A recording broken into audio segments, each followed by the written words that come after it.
Welcome back, everybody, to Umineko When They Cry. So, I noticed that the grandfather's portrait was grayed out, and he has different text now. Disappeared from his study unnoticed. Kinzo's study has everything from a bed to a toilet to a bathtub, so it's extremely rare for him to go outside. However, he does occasionally go out for a walk on a whim without telling anybody, and its disappearance invariably led to a huge uproar throughout the house. Usually comes back as soon as he gets hungry. Usually. And with that, everybody, let's continue Umineko When They Cry. Last time, we just uncovered the whole bullshit plot about Beatrice, and that she really exists. But guess what? That whole charm that was supposed to be with Battler, he never had. So, Maria's whole thought of Battler being saved by the charm is complete and utter horseshit. And the fact that all of the servants are talking as if Beatrice actually exists, it's also bullshit. Beatrice is just a ruse, as far as I'm concerned, until new evidence comes into fruition. This whole thing about Beatrice is a load of shit. It's a load of shit.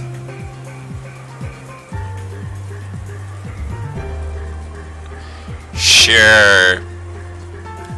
You know, there is a lot of things about faith in this story. I mean, there was that whole Hebrew language thing. I do apologize for that. It didn't look like a language I've seen before, and I called it the language of the damned. To be fair, I don't think the actual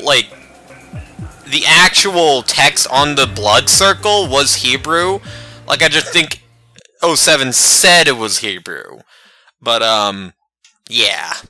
But beyond that, there's a lot of things about faith in this, but it's different between a deity and a witch. Unless you're telling me that witches are deities in this world, in which case, you haven't told me that yet. But if they are, then that would mean that Beatrice exists and operates as the same as Hanyu. And Hanyu, you could believe, existed. Odoshiro-sama, the whole strange events that were happening, and plus everyone in the town believed and worshipped Odoshiro, so it made sense. It was their guardian deity. Even if you didn't believe in Odoshiro, you were still very respectful of the religion that was going on in the area. But a witch? A fucking witch? That's a little bit different, because it's not like she's looking out after everyone on Rokenjima Island. Hell, she's supposed to be the main antagonist, quote-unquote. But instead what's going on is they're saying, oh, she exists, you just don't have the right wavelength form, or you just gotta believe. And it's like, this is... I don't want to get into a religious debate, but it's... looking at it from the outside in, it's ludicrous. I mean, to some people, yeah, it makes sense, but not to me. And I think it's because I'm theist. I believe that deities and, like, anything else, like ghosts, demons, angels, all that, they don't exist in our plane of existence. I believe they do exist, don't get me wrong, but I don't believe that they exist in this realm of existence. So to believe that Beatrice, who apparently is a fucking magic user that may or may not exist, and how everyone's saying, oh, she's right behind you, you just have to look and that nothing's there, it makes me believe that, yes, she exists on a different plane of existence, but she can't interact with this plane of existence. So Maria saying that, oh, she will revive soon, that could happen, yes, but the whole thing of Beatrice killing people, that's fucking bullshit. Maybe someone killing in her name, but not Beatrice herself.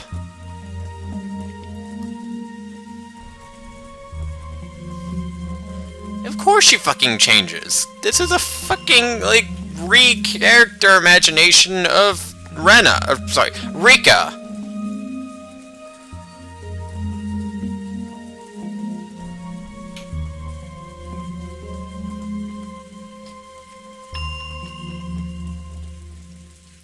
Oh, that happens sometimes. It's just like our friend Maria, that, sounds like it's a different person. Or you could say that there's a character named N. Maria or something, or Fred Maria, whatever the fuck Maria. Because it's totally not a fucking reimagining of another character by the same fucking author. Oh 07, I like that you're trying to remind us of Higurashi. We know Higurashi existed, but you have to make sure that Umineko can stand on its own.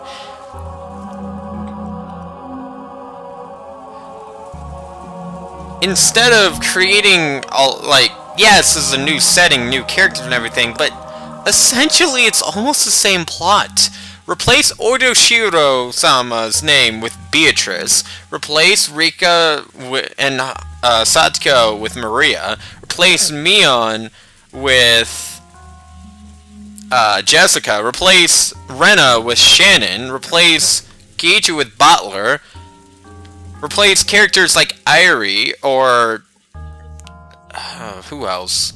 There was other characters. A little bit of Rena is inside George as well. Irie was very, like, how do I put it? Irie was very, like, parent-ish, and George really exists with some of those qualities. Like, it's almost a one-to-one recreation. The only characters that are new, ironically, are the dull, boring-ass adults. They're the only characters that are new. And that's sad. Really sad. I'm not harking on this game for, you know, being uncreative. I mean, it's the same guy. If he wants to make Higurashi When They Cry again, but just have different characters, he can do so. But that doesn't mean I have to like the fact that he's basically remaking Higurashi When They Cry. Or the first chapter just supposed to make it feel like that, and in actuality, it's supposed to make me remind me of Higurashi When They Cry. It's supposed to get me comfortable. Well, if that's the case, I don't need to be reminded of Higurashi When They Cry. You need to make a story from the ground up and introduce characters like you did in Higurashi. That was one of my biggest complaints, was the beginning. How the exposition just started and never ended until the fucking shed. And then when the shed happened, that's when everything took a 180. Until that shed happened in what, episode, what, fucking 24 or something? 20 fucking 4? I was at least halfway. No, wait. The Higurashi had shorter videos. I was at least a third of the way through Onakakashi by the same point that I reached the fucking turning point in Umineko When They Cry. And I'm not even at the fucking climax of Chapter 1.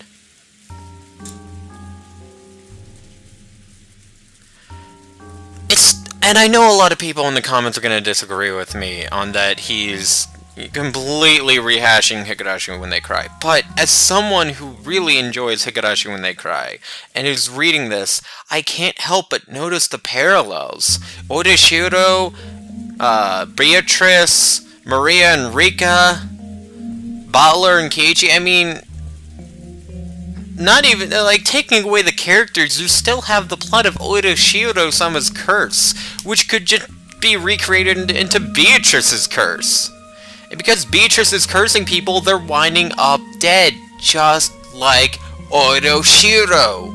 We didn't know until later that it was something else, which it could be in this scenario. It could be that maybe it's not Beatrice's curse, but someone acting upon Beatrice's curse. We don't know yet.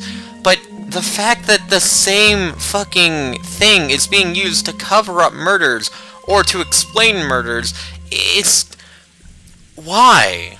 I really hope the next 07 expansion game that comes out this year, from what 07 told us, does not start with some magic deity that no one knows about and how their curse is making people dead, because that's it. He's done it twice. Give us a different point of view. Because if you don't give us a different point of view, then we're just going to assume that it's just going to be another Higurashi Umineko clone. There's only so many times, unless it's a sequel, unless this is a sequel game and Beatrice actually does interact with Hanyu, and that it does reference that Higurashi, when they cry, does exist, exists off in, what is it?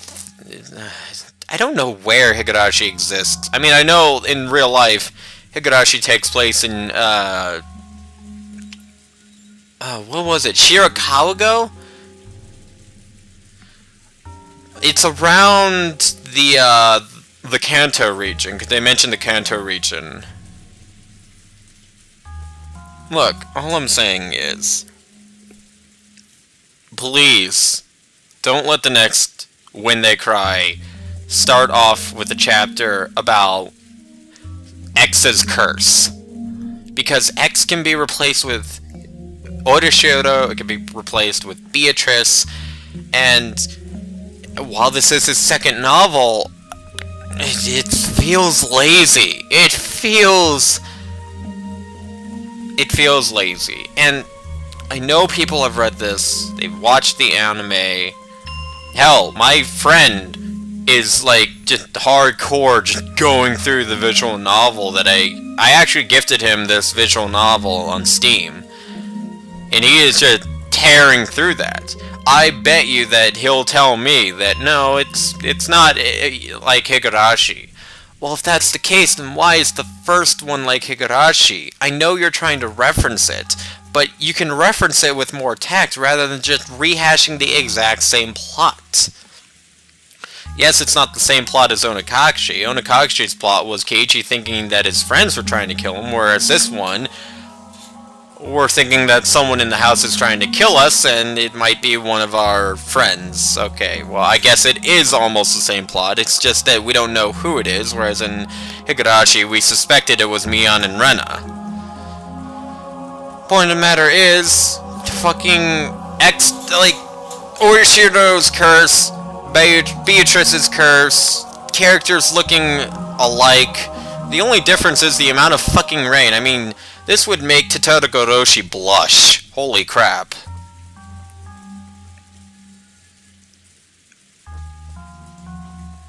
I don't know.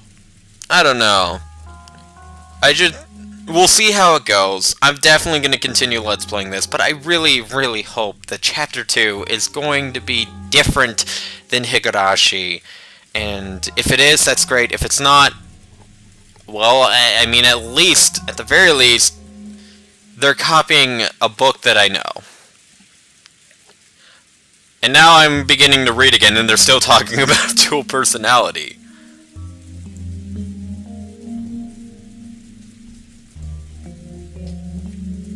This is a weird conversation that I just completely ignored. I have to look back in the video, but like, this is a weird conversation that you're just having after that bombshell of Beatrice being total bullshit. Like, literally this is like in Higurashi, like, imagine if in the middle of Watanagashi, the chapter, right after Satoko and Rika suddenly went missing, they had an entire conversation about kids' drawings at school, and what it means psychologically for the kids and as they're growing up, rather than, oh yeah, 2 of our friends have just fucking disappeared and Mion's the main suspect. You know what I mean?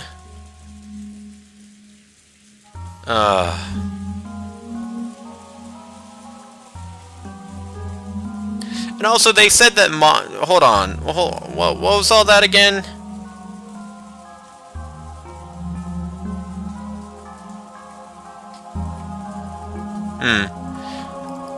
For a second I misread it as, oh yeah, manga's kid-friendly.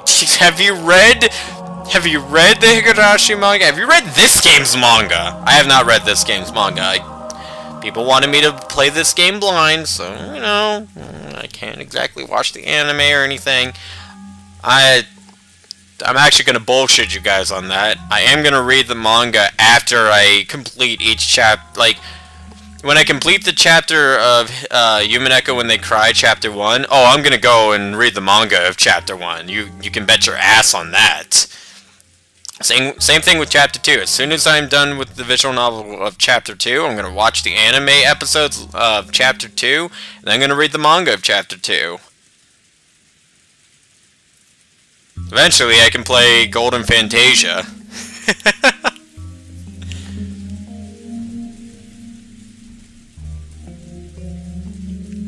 Yes, everyone's a little bit different. You have those inner thoughts and that inner personality. That's called the fucking subconscious.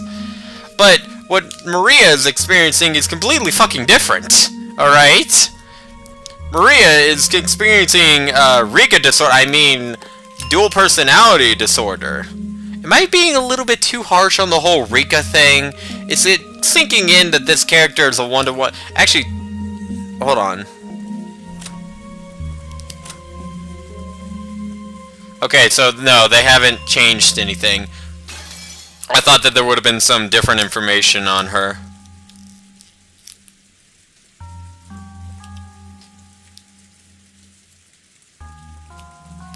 Yeah, I'm going to admit, when I was a kid, I fucking believed in some of the stories that were presented in video games. My imagination ran wild.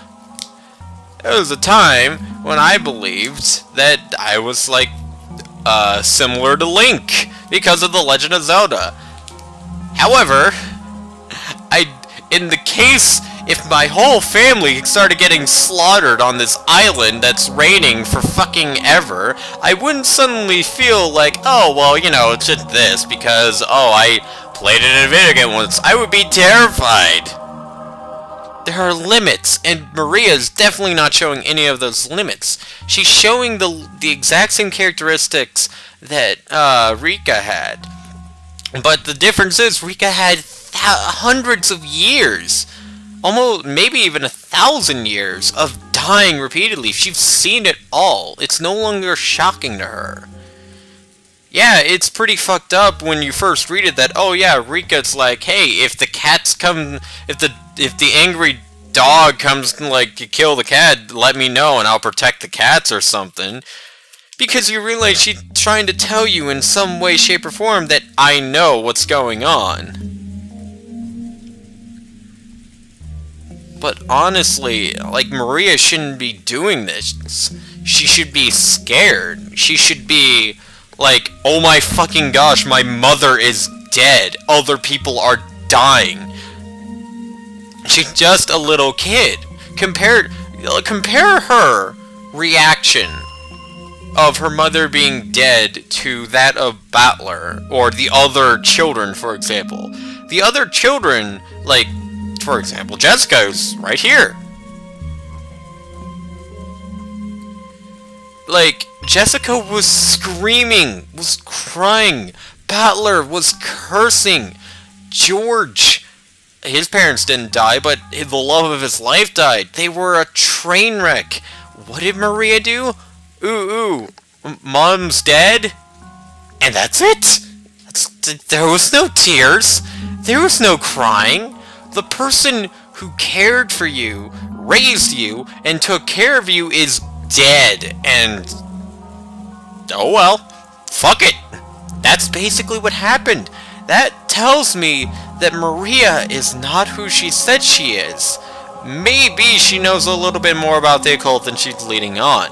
Maybe, I'm just throwing this out there, because we don't know if the witches exist or if they don't exist yet, but if they do exist, if Beatrice, and if I'm led to believe other witches from what I've heard through the grapevine, exist, who's not to say that Maria's not a witch?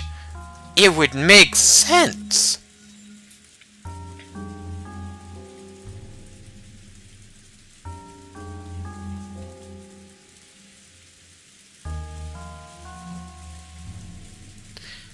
Like usual, Maria was right. She's just watching TV. Her mother. This morning, her mother died. This morning. It's been a couple of hours, yes, but not only in the moment did her mother die, she didn't react, but even now she's not shooken up or anything. Grief.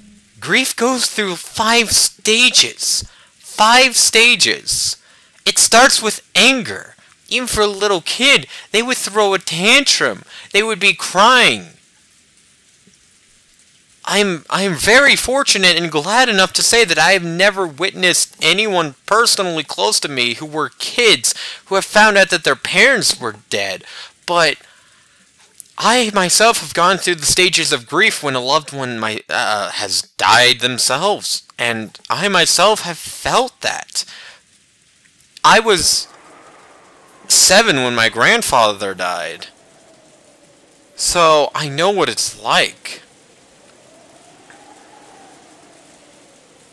But for her to just not react at all to her mother being dead, that's fucked up.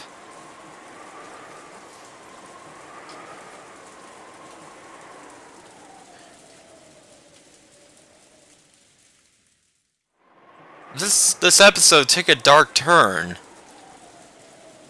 But when you think about it, I don't trust Maria. I don't... Knowing 07's writing, if I were to look at this from just Umineko's standpoint, it would be a little bit odd, but I would just believe that Maria is just that weird. But looking at it from Higurashi included, and just how 07 writes in particular, it feels off. It feels unnatural that Maria does not cry for her mother, is not upset. I haven't seen a single sprite where she has tears. Meanwhile, all 3 of the other children had tear sprites.